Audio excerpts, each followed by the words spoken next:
there is really a secular anger, and a deep anger, and I see it from all authors all over. I make a distinction between my anger of being general.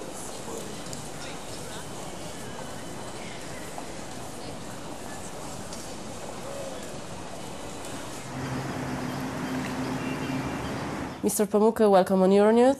Welcome. The Museum of Innocence is your first novel after the Nobel Prize. Did the Nobel change your life and your relationship with your country? Nobel Prize did not change my life really very much. In my country, it made me more public figure than I wanted. It made me more political than I want to be. But this happens to everyone who receives a Nobel Prize. I don't think it's particularly a Turkish thing. One of your favorite subjects is identity, the double especially, one character reflecting itself in another one and often even becoming that other one. In the White Castle, this happens between a Turk and a European. Does this mean that Europe and Turkey are each other's caliber mirror somehow? Yeah, there were times that Europe and Turkey were more strongly each other's mirror image. Then as Ottoman Empire declined, the mirror Turkey turned out to be a sort of a segment of Europe.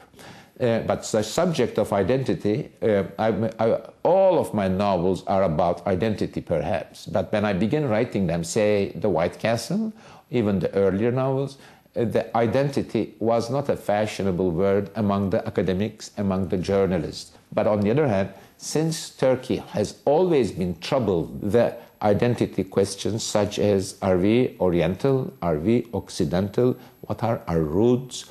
We are both geographically and culturally, both in East and West. These what we today call problems of identity had always worried the Turks. In Turkey, politics, culture, everything is based on rhetoric of identity. In Other Colors, you included a chapter titled Where is Europe? In it you say, among other things, speaking of a summer you spent in Geneva, the first time I heard the church bells, I felt myself not inside Europe, but within Christendom.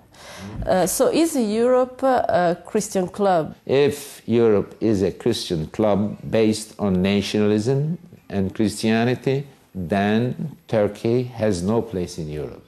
But if Europe is based on liberté, egalité, fraternité, then Turkey has a place in Europe. But then, again, Turkey is now, in a way, Europe's mirror image. Europe is also deciding about its identity through the question of whether to take Turkey in or not, as well as Turkey is deciding about its identity, whether Islam and nationalism or some other ideal should be the defining notion of identity in Turkey. So do you think there is a no entry sign on Europe's doors? Right now, unfortunately, there is a little bit of a small no entry sign in Turkish-European relationship. In 2005, Turkish-European relationship looked very promising for Turkey. Then, because of various conservatives, say Sarkozy's, Angela Merkel's, Austria, various European countries resisted to Turkey, while Spain, Italy, England, and some other forces in Europe wanted Turkey inside European Union. Half of European Union was opening the doors, half of them was closing the doors, and they were fighting inside, if you call it club.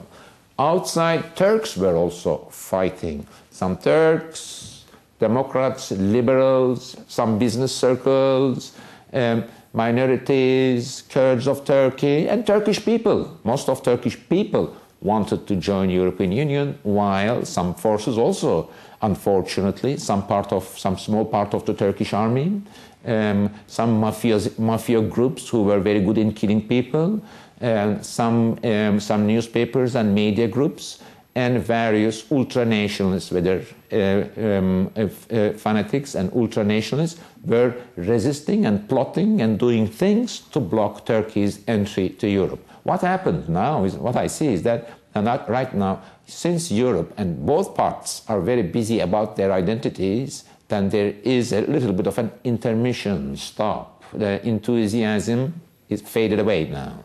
We don't see no entrance sign, but we see that, well, maybe, but it's not time. The door is not open yet. And I'm sad about that, but I'm not going to cry too. I read a book one day and my whole life was changed. Mm-hmm. You recognized it. Mm-hmm. It's how the new life begins. Mm-hmm. Can a book actually change someone's life? And do you feel as a writer that you can change something, maybe not the world, but actually make a difference somehow? Especially in non-Western world, there is a lot of unhappiness, economical unhappiness, political pressures, and a sort of apocalyptic expectations of millennium, revolution, utopia.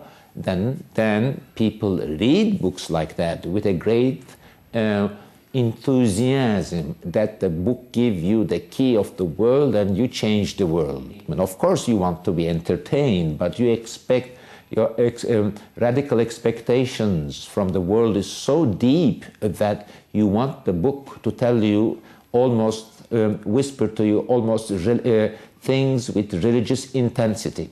When I was young, I read books like that. And I ethically believe that novels should be written and read with that intensity.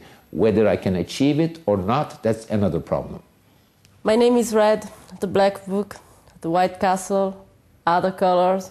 One would say that your past as a painter left you with an obsession with color. What color would you paint today's Turkey? When I'm inside, it's an anarchy of colors and I like it. When I'm out, it looks like a distant mountains, like Chinese paintings. It's misty and you long for it and it's beautiful.